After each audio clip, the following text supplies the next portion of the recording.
In the quiet hills of Galilee, nestled among olive groves and weathered stones, lay the humble village of Nazareth. To the eyes of the world, it was nothing, a speck of dust on the grand map of empire. No prophets came from Nazareth, they said, no kings. Dust swirling around his feet, the sun painting shadows across his brow. His laughter was like any other boy's, free and untamed. But if you looked closer, if you dared peer into the depth of his eyes, you would see something different. His mother, in panic, had run through the streets, screaming for help. Little things.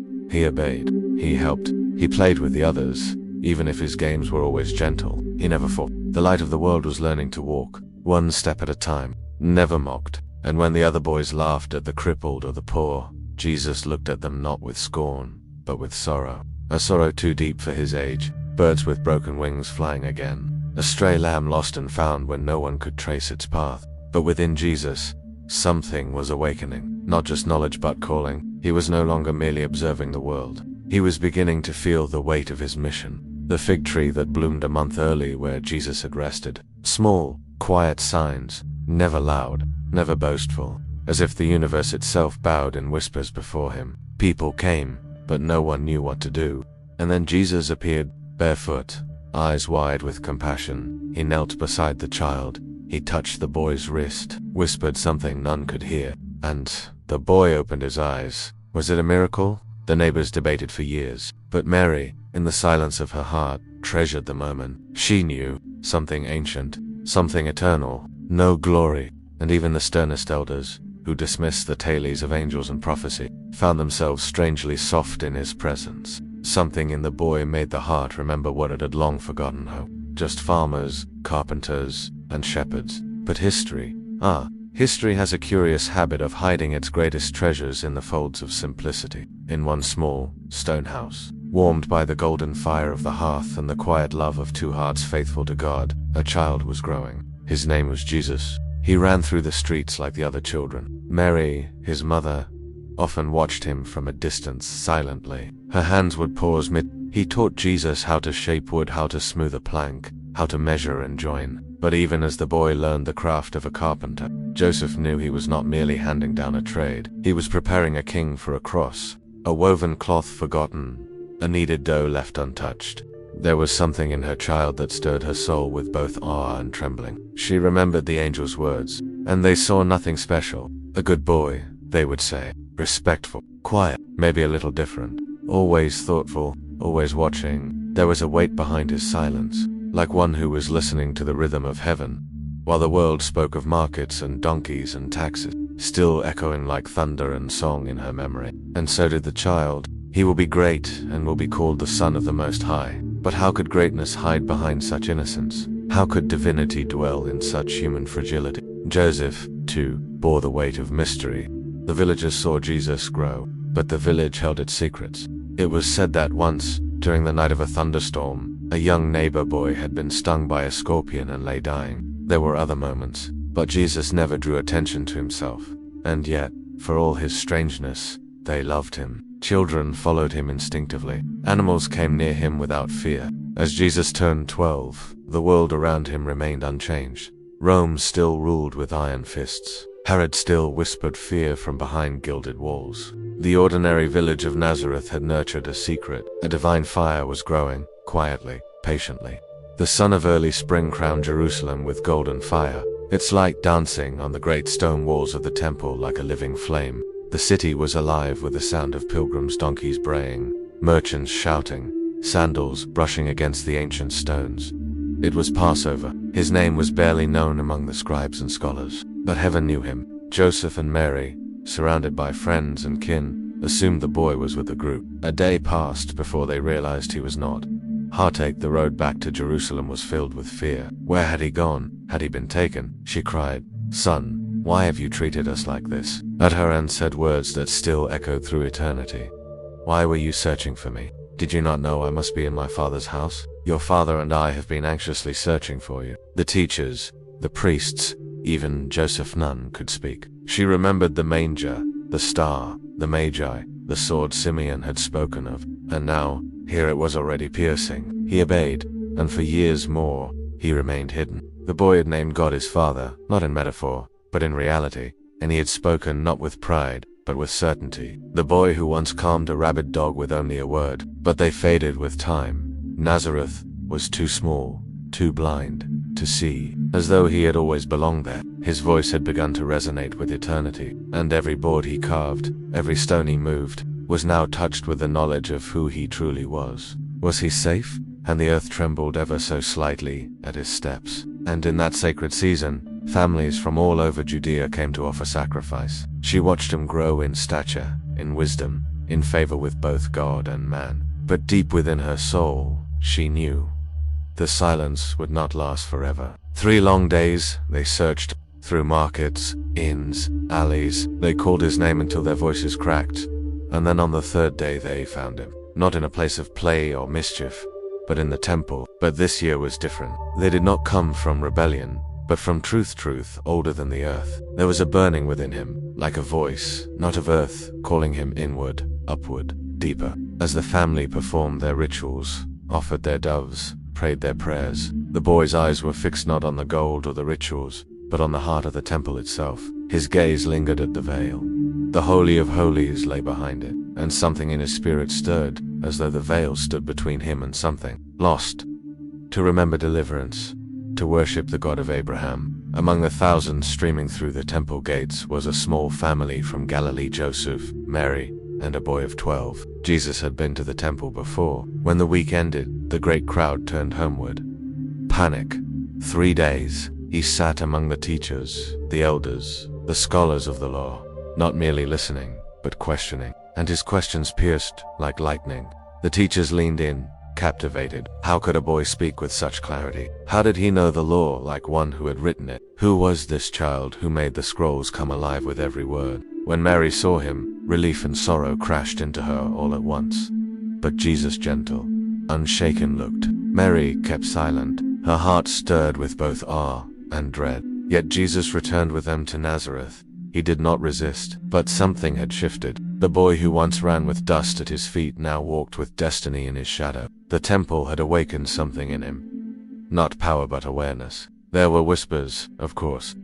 Stories passed between old men at the well. The child who spoke like a prophet. Only Mary knew, and she pondered these things in her heart, not with pride, but with trembling. Heaven does not stay hidden for long. Years passed, as they always do, swift as wind over wheat. Nazareth remained unchanged, a village locked in its rhythm, harvests and feasts, laughter and loss. But within one home, something eternal was stirring beneath the surface of daily life. Now a man in his late teens, his hands were calloused, shaped by timber and toil. Words were few between them, but meaning was rich. Jesus respected his earthly guardian with deep, quiet affection. Joseph, now aged, watched the boy he raised become a man unlike any he had ever known. He had once heard angels, once seen dreams, but for years, God had been silent. And in that silence, Joseph trusted, for the boy, now a man, had never once strayed from righteousness. Who was he? What was he meant to do? The answers had been spoken to him in the temple, whispered in quiet prayer, glimpsed in the ancient texts, but heaven had not yet fully revealed the hour. His frame was lean, not of royalty but of labor, yet his presence could not be mistaken. Below him, children played, mothers sang, laughter mingled with the chirping of crickets, and yet his heart was heavy. There was stillness in him, like a lake undisturbed, but beneath it, depth beyond imagining. For they did not know what would come, not as thunder, but as stillness that could not be ignored. The time was drawing near. The world was not ready. He thought of the river, of the dove he would one day see, of the heavens torn open. But not yet. But soon, it would be. Holding his hand, praying the Shema with trembling voice, he buried him with love, not with trumpet or crown, but with tears, splinters, and prayer. And from that day, he became the provider, not just for Mary, but for the whole household. Jesus had grown. He worked beside Joseph, silently. There were moments when Jesus would vanish into the hills before dawn, returning at sunset with a gaze fixed far beyond the horizon. Worked honestly. He shared his bread with the poor, gave his cloak to those who lacked, and truly listened to the stories of pain from the outcast and the widow. The Son of God was being shaped not by the power of men, but by the slow, holy fire of obedience. He made time for those no one else saw. In these quiet acts, the kingdom was already breaking in. Mary saw him sit in solitude, eyes on the stars, lips whispering psalms, as though he were remembering more than reading. Sometimes she heard him pray with such intimacy that it frightened her, not because of power but because it felt like heaven itself was answering. And yet, nothing miraculous happened in those years. No thunder, no blinding light, no voice from above. He lived simply, but it was not always easy. The people of Nazareth, so blind in their closeness, could not grasp who lived among them. "He's just the carpenter's son," they said. "Good boy, but strange. Talks too little. Thinks too much." A few were suspicious, others were dismissive. Some even mocked him for never marrying, for being different. But Jesus bore it all with grace, not silence from weakness but from knowing. He did not need their approval. His eyes were fixed on a higher voice. Still, questions pressed in.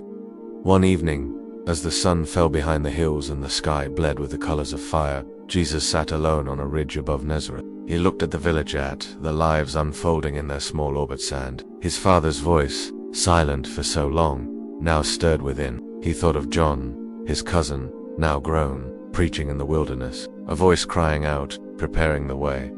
For now, he waited, and while he waited, he served. When Joseph passed away, not suddenly, but with the grace of one who had completed his task, Jesus was there, in grief, in labor, in the long silences of unglamorous days. And so, in the forgotten years, in the dust of Nazareth, the lamb was being prepared for sacrifice. He was waiting for the voice to call again, and when it did, he would not hesitate.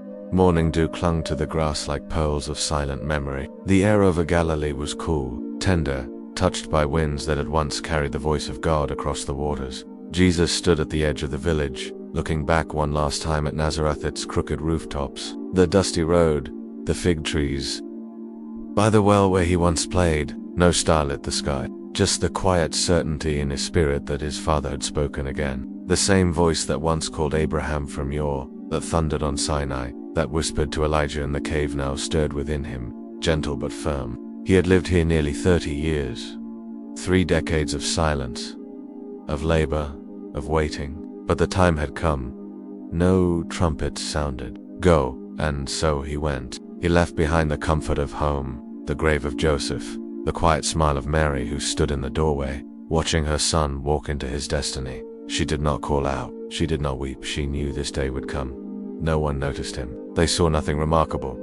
Just a man from Nazareth. But John saw, with the eyes of the Spirit. No one turned their heads, nor of his mission. It was the revealing of what had long been hidden. He looked like any other man, tired, dust-covered, ordinary. But heaven knew him, and the river remembered the one who had created it. The wilderness trials, the rejection, the crowds, the cross. She had known since Bethlehem, since the angel, since the dream. But still, her heart broke with sacred ache. He walked southward, following the path of wilderness and wind. For days he traveled, his feet blistered, his skin browned by sun. He carried nothing but his robe, his sandals, and the weight of salvation not yet revealed. And then, from the edge of the Jordan, he heard the sound. A voice, rough as the wild, yet burning with fire. Repent, prepare the way of the Lord. The wind paused, the water stilled. John the Baptist, the forerunner, the prophet born of promise, filled with the Spirit since the womb. Jesus stood among the crowd. When John saw him, the wilderness grew silent. John's eyes widened, and his voice trembled. Behold, the Lamb of God, who takes away the sin of the world. The people looked, confused. Jesus stepped into the river. The water rose around his knees, then his waist. And as John baptized him reluctantly, reverently, the heavens opened, not as metaphor, not as poetry. They opened, and the Spirit descended like a dove, resting on him. A voice real, audible, resounding from beyond time spoke for all creation to hear.